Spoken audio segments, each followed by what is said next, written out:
Take for record. Okay. So again, I just saw a couple more people pop in. Please open up this Google Doc. This Google Doc is going to show you we're going to show some trailers for World War I. We're going to see from these trailers kind of how World War I looked. And then we're going to get into the World War I oversimplified. Okay, so take a look at this here. All right, let me just say a couple of things. I've seen both of these movies over the last 2 years. I think they are very good. If you have some time to, watch them a little bit later on, I think that'd be awesome.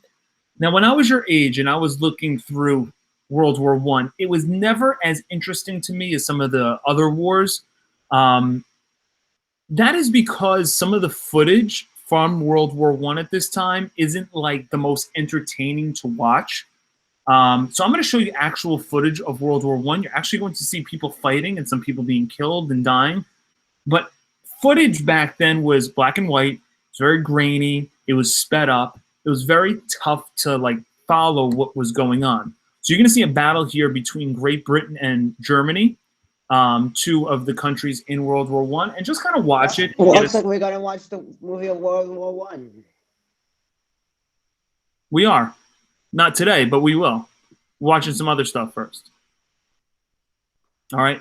So I'm going to just play this video and just listen to me as I kind of talk over it. So this is World War I. This is actual graphic footage. You're noticing how some of the fighting takes place. Your goal today is kind of get a sense of what World War I looked like and felt like. And this is what it looked like about 200 years ago. All right. So you actually see people... this is called No Man's Land Battlefield. You have bombs going off. Okay, you see how it's kind of sped up. People are running away. This is actual war fighting. Okay, you can see some people going down there. But when I watch this, it doesn't feel real to me. It feels like I'm watching almost a movie. But trust me, this is not a movie. This is real life. This is actual footage. All right, you see how they walk across. You see how people just hitting the floor, people being bombed or shot. All right, the fact it's sped up makes it seem a little bit not real.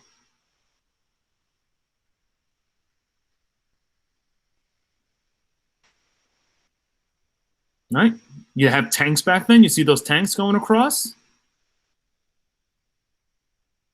All right, you see all the bodies on the floor. Wait, where's the music and the people speaking? I'm talking over it. There's like a soundtrack that plays over it, but you don't really need to hear it. All right, so this is actual World War I footage, okay? And you actually have, there's 100 people on the floor right now, but when you watch actual World War I footage, it doesn't feel like you're actually watching real life. And that could be tough for children to maybe understand. This is the second deadliest war in world history, and it doesn't really get the credit it should because of the footage back then wasn't so great, okay? So the reason I showed you this footage is the next thing you're going to watch is a movie called They Shall Not Grow Old. Now, when I saw the movie, okay, I didn't really know what to expect, but basically they had the technology to take the footage you just saw and bring it into a 2021 type of feel. So they take the actual footage, they slow it down, they make it colorized to show you what World War I actually kind of looked like. And the movie's called They Shall Not Grow Old, to remember these people that died during this war. So we're going to watch the trailer. As you're going through, you're going to write down one thing you notice about the fighting or one thing about the trailer and one question you have. You're going to fill in the boxes on your own. Okay, one thing you notice, one thing you wonder about this particular trailer. All right, so you'll see how the movie breaks down. You'll notice it's a little disgusting at times, okay, because you're watching a war, but this is how it was.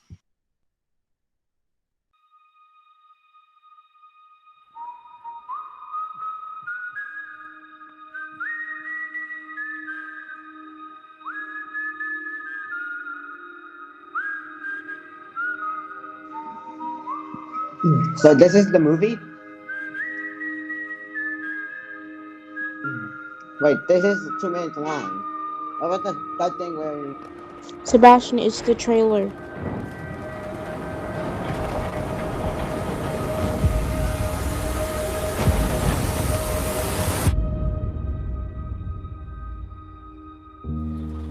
I was 16 years old and my father allowed me to go.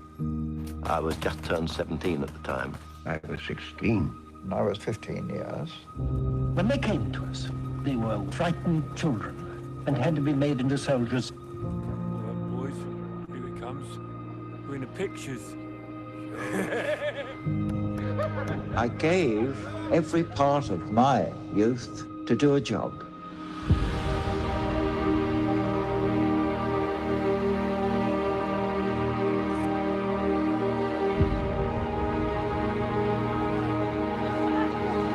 Stand this part of the trench over there.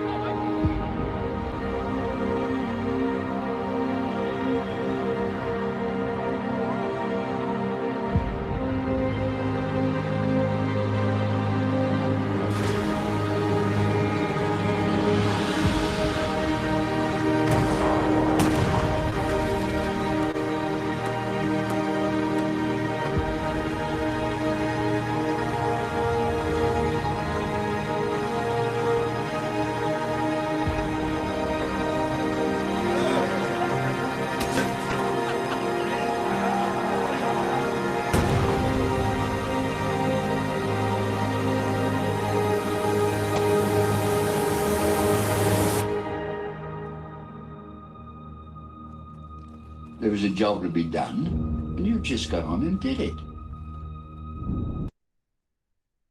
Okay, so this movie came out 2 years ago, and it makes it a very human experience when I saw it, because these people who are, you just see as people on film that you don't really know. It made a very humanizing thing. Like, these are real people, young, 15, 16, 17, 18, 19 years old, going off to fight in this war.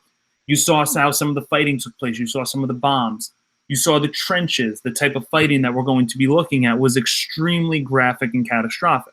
And I thought, you know what, this is great. This would be a great trailer I can show to the students. But then there was this new movie that came out last year that was even better than this, I thought, to really show you what the war was actually like. Now, this next movie is called 1917, which was one of the years of the war. So are we gonna watch it? Okay, so again, I'll repeat. We are watching the trailers today. We're just getting a little bit of an understanding to see what it kind of looked like. We're really watching the Oversimplified video. The actual, we'll watch some of 1917. I think we'll watch it on Friday or early next week. All right, but I can't show you both of these entire movies. They're both rated R. So we're going to try and show you some clips so you get a better sense.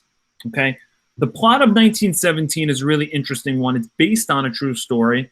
There are two soldiers that need to basically deliver a message to another group of soldiers. They're British soldiers, and they need to basically cross into enemy lines, okay, to deliver that message, because if they don't, their fellow countrymates are going to go into a trap and thousands of them will die. So they need to get that message across. You can't call it over. There's no phones back then. So you have to literally send these soldiers undercover to try and get into there.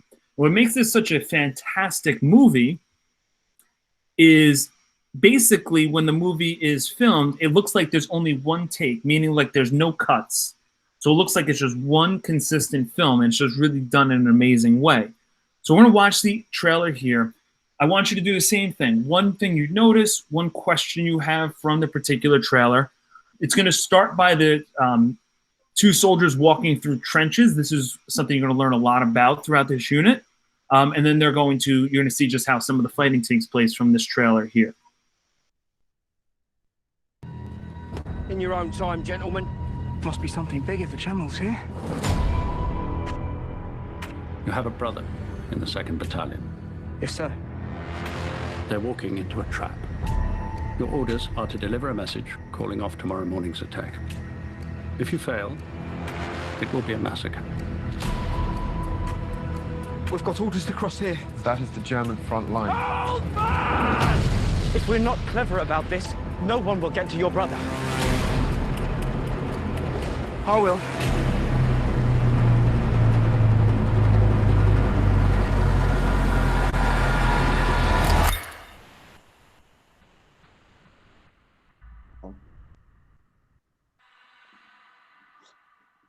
Five military men come into a cave where there's a booby trap.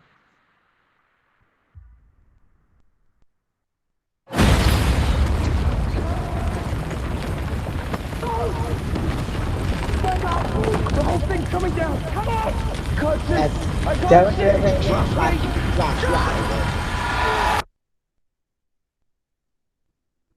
There is only one way this ends.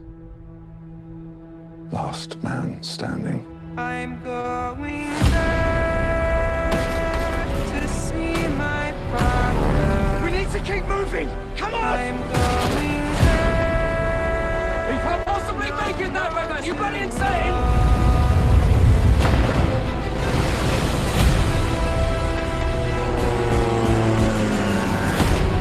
Why in God's name did you have to choose me? Stay, please. If you don't get there in time, we will lose 1,600 men. Your brother among them. Good luck.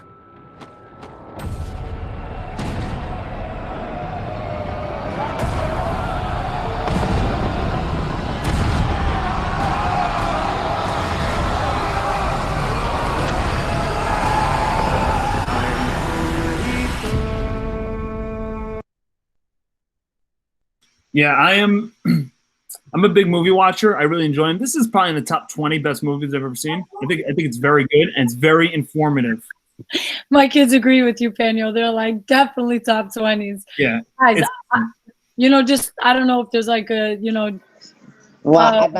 difference in film, but even as a perspective, the movie is phenomenal. It's so informative. Yeah, it's so emotional. It's so moving.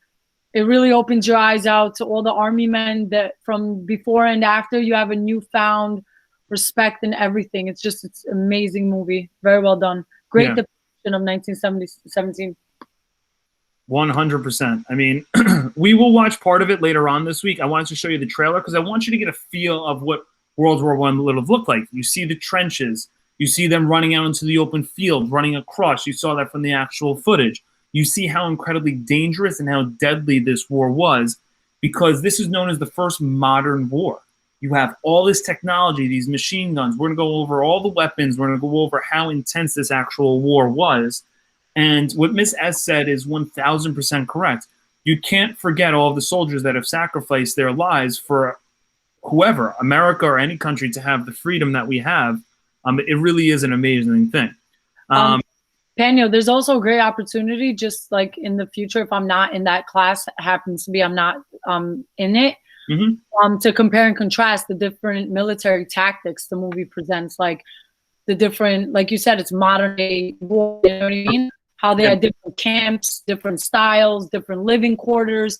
There's just so many differences among them. Yeah, for sure. I think when we see the movie, I think the students will see the difference between the British trenches and the German trenches and the weapons. I think it's extremely important. I'm fairly certain it's rated R. One, there's so much violence.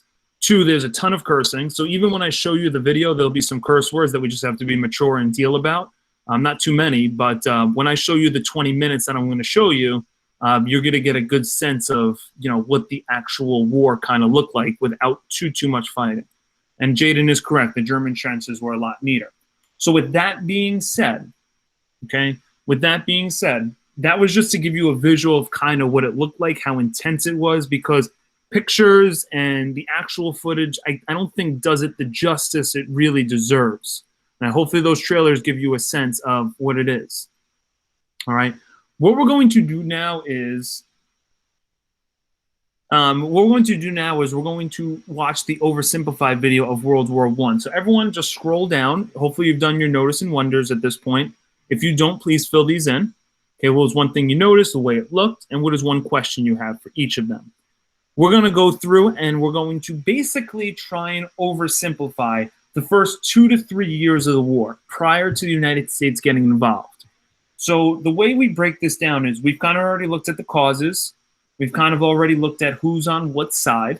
Okay, and if you haven't done that, you really need to go back and do that because otherwise this part of the lesson will be confusing. Then later on this week, we're going to look at how America starts to get involved. And then we'll start to look at the weapons and the fighting towards the end of next week and into next week. All right, so we're trying to break it down piece by piece. What happens from 1914 to 1960? These are the first 3 years of the war without America being involved. We need to know this so we understand when America gets involved, what's going on in World War I. Okay, and as you're going to see, it's going to be a little bit deadly. The best thing for me to show you is the Oversimplified video, part 1, for you to get a better sense of what was actually going on at this time. Okay, so let's do that. Everyone take a look at question 1 and preview it. Remember, some of these Oversimplified videos go a little fast. Okay. Yeah, Jaden, me neither. Hopefully they don't have one today. Sometimes these go a little fast. Sometimes they're a little tough to follow. Sometimes they meant to be funny, and that's fine, even though it's a very serious topic. But we're going to watch these videos so we get a better sense. Please preview question 1 and question 2 from the Google Doc, and we will go over them shortly.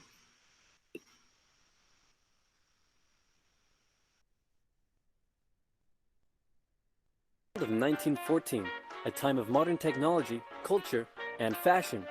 Truly the height of civilization. Let's have a war. Everyone knew a big war was coming. France wanted some stuff back that Germany had taken from it. Germany wanted to take more of everyone's stuff, and they were building a big sexy navy that was making the British uncomfortable. These two empires thought they were really cool, but lots of different people who lived there didn't think it was so cool.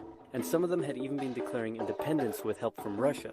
Everyone was talking about each other behind each other's backs, throw in the fact that military technology had come a long way since the last major war, and suddenly everyone was pretty eager to beat each other up. In this area of Austria-Hungary lived some Serbs and Bosnians who hated living in Austria-Hungary. So the Austro-Hungarian Archduke Franz Ferdinand goes there for a nice drive in an open-top car with his car's route published in advance. And that went just about as well as you'd expect. Some assassins were waiting for him along the way and threw bombs at his car, but they missed and blew up some officers behind him instead. So the Archduke goes into hiding, leaves Sarajevo, and the whole war never happens. Except no, the Archduke doesn't leave, but instead goes back out in the open-top car to visit the injured officers in hospital. The driver takes a wrong turn and by sheer coincidence gets stuck beside one of the failed assassins, who shoots him. Austria-Hungary is understandably pissed about all this, and they think the Serbian government had something to do with it, which they might have. So they go to their ally Germany and say, hey Germany, we're going to declare war on Serbia, and Germany is all for that. So Austria-Hungary send a big list of impossible demands to Serbia, and when Serbia refuses, they declare war. Austria-Hungary and Germany are friends, and Serbia is protected by Russia, who's friends with France, so they all declare war on each other. Montenegro joins in too. France and Britain also have a kind of alliance, so when France says, hey Britain, you got my back? Britain is like, maybe? And then they decide to stay out of it, which is great for Germany, because Germany has a plan. Okay, so number 1, we should pretty much know at this point. We know that he gets shot and killed. Franz Ferdinand, that's kind of the reason World War I, that's the spark that starts World War I. Number 2 is asking, how does Austria-Hungary declare war on Serbia, lead to an entire world war? This is also a review. That is because they are allies with a lot of countries.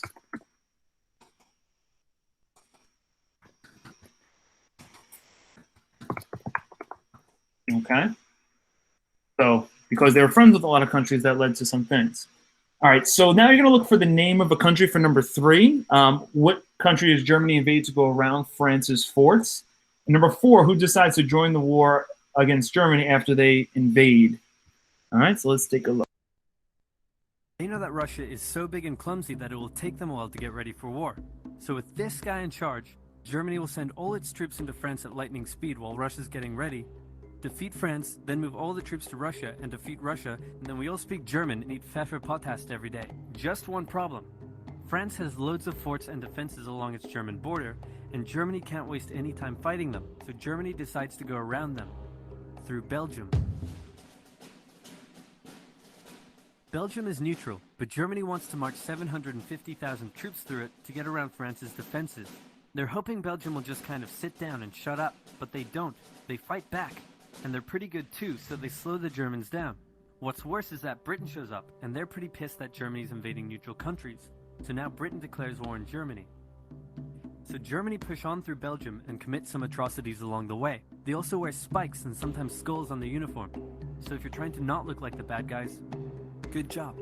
The Allies have a propaganda extravaganza, and this starts having an influence around the world, notably in America. Okay, so Jaden is correct for number 3. The country they decide to go through is Belgium.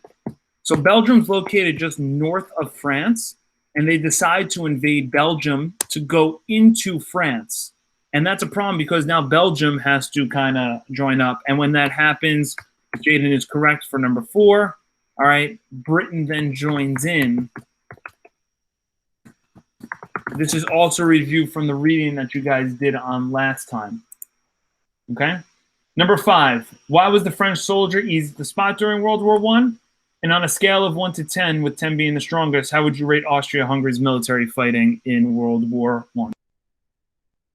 The US President Woodrow Wilson sees himself as a bit of a Jesus figure and spends most of the war trying to get everyone to just hug it out. But there's also a large population of ethnic Germans living in the United States, and when the war first broke out, they were like, yay, Germany. But now that they're committing atrocities in Belgium, they're less enthusiastic. Let's play Spot the French Soldier. Did you see him?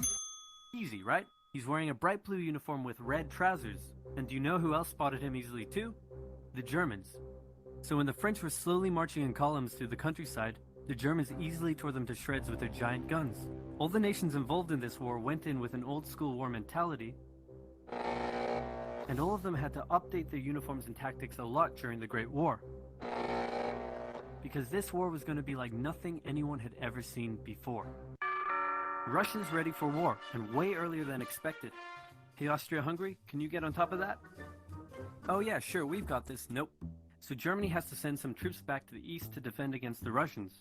The chief of staff of the Austro-Hungarian army is this guy, and although he is handsome, he turns out not to be the best military strategist. Austria-Hungary constantly ignores Germany's advice, and then comes running back to Germany whenever they get in trouble.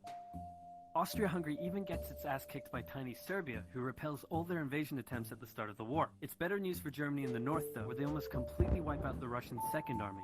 Back on the Western Front, Okay, so yeah, number 5, the French were very easy to spot. Their uniforms, I know Jaden kind of put it, but we'll make it even simpler. Their uniforms were easily noticeable.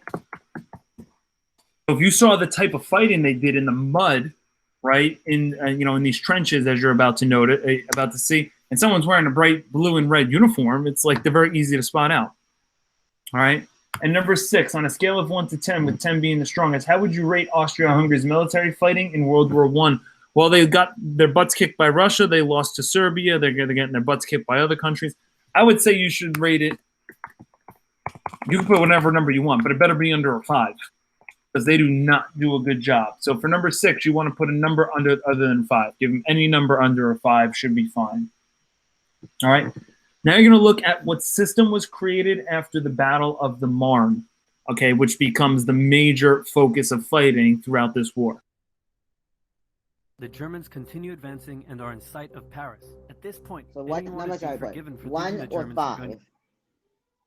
Any number less than 5. So let's treat it like math class. It could be any number less than 5. So it could be 1, it could be 2, it could be 2.6, it could be any number less than 5 is good with me. To get that quick victory after all, but then things start to go wrong.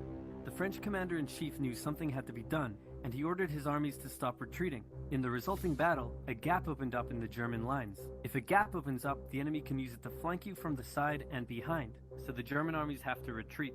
The Allies launch a counterattack, so the Germans dig into defensive positions. The Allies do the same. Then both sides move north, trying to outflank each other along the way. When they reach the sea, they're in a stalemate with trench systems running the whole way from the coast to Switzerland, the beginning of trench warfare on the Western Front. Here's how trench warfare works. 2 opposing lines of trenches with no man's land in between. One side would pummel the other with hundreds of thousands of artillery shells, sometimes for days at a time. This had a huge psychological effect on the soldiers, leaving many shell-shocked.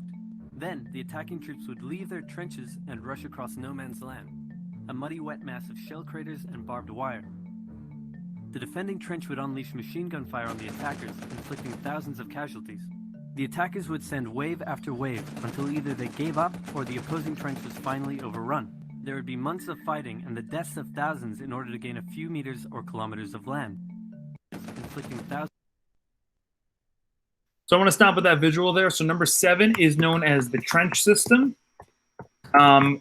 which we're going to spend a lot of time talking about. You saw some of it in the videos already, where basically they dig holes into the ground, they hold their position, and stop the next group from advancing.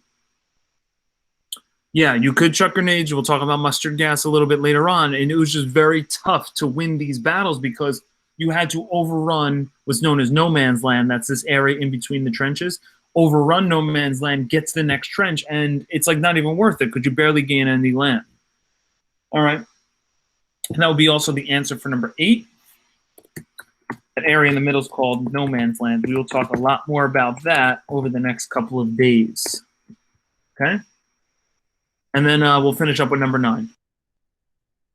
Thousands of casualties. The attackers would send wave after wave until either they gave up or the opposing trench was finally overrun. There would be months of fighting and the deaths of thousands in order to gain a few meters or kilometers of land.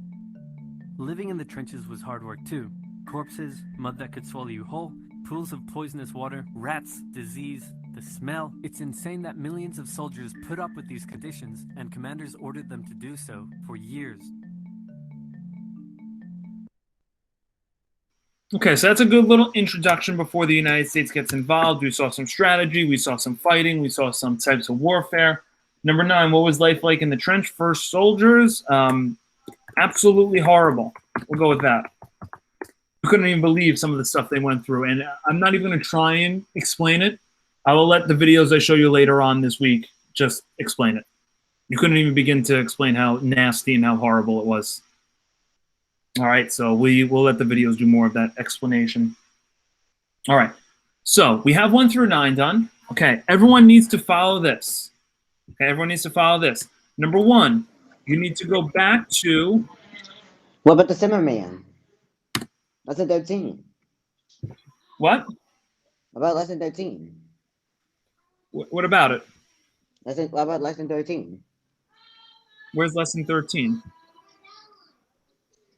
Oh, boy. Oh, man, I put the wrong date. I hate when I do that. Yeah, we're not doing this today. Sorry. I got to... Delete? Good job, Sebastian. Yeah. Good eye.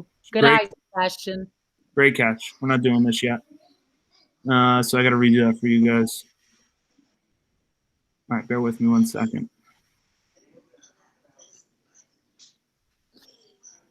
Okay, yeah, you don't want to do this yet. So save that. Great catch. Yeah, I did not notice I did that for you guys. All right, what you guys need to do is click on lesson 11, okay, which you guys are probably on right now. Lesson 11 does not have this bottom right lesson, okay? So you need to refresh your page on Google Classroom, and it should be up at this point. Okay, then what you're going to do is you are going to click on the document, writing this down, and click on File, and then make a copy. When I created this document, I wasn't able to attach it where it makes a copy on its own, so I had to do it a different way. I don't know, it was just a problem with Google Classroom when I did it. I'm sure it's fine now. Okay, so when you click on this, okay, it should look something like this. Now, I call it a mini quiz, but I'm not really grading it as a quiz. I'm just grading it as a classwork. This would be something we would do actually in class. I see a couple of you guys are following along. So you're going to go to File, make a copy, and you're going to work on this assignment like you usually would. You have about 10 minutes left in class. You can use your notes, but this is a review to kind of make sure we're on the same page, and to make sure that you remember some of the terms. All right, so go back to your notes. What was mania? What did the M mean? What did the A mean? Okay, go back to Friday's lesson, or the lesson that we did on the sides. You know, who was an allied power? Who was a central power? Use the countries here in the box. Didn't we do this, docs, already, but in a different way? Yes, 100%. You did it already, but this is a review to make sure that you remember, because you're eventually going to have a quiz on this, and I know so many students struggle with the mania part in terms of remembering the definition, so this is just an extra way for you to review. All right, so can you go back and copy and paste? Well, I know This A stands for alliances. I stands for imperialism. Beautiful. So N you're for nationalism. all right. The other A is Stop giving the answers away. Right? I'm glad you know. You're just going to write them down. Try and put them into your own words, the definitions, right? It says be sure to explain and define what each term means. So if you know what the letters mean, perfect. But you also need to give the definitions as well. Right? So you're going to be doing this for the rest of the period, and then obviously turn it in when you're done. All right? All right, no one go anywhere because I have to take attendance and stuff, and you guys have to work on this for the next 8 minutes.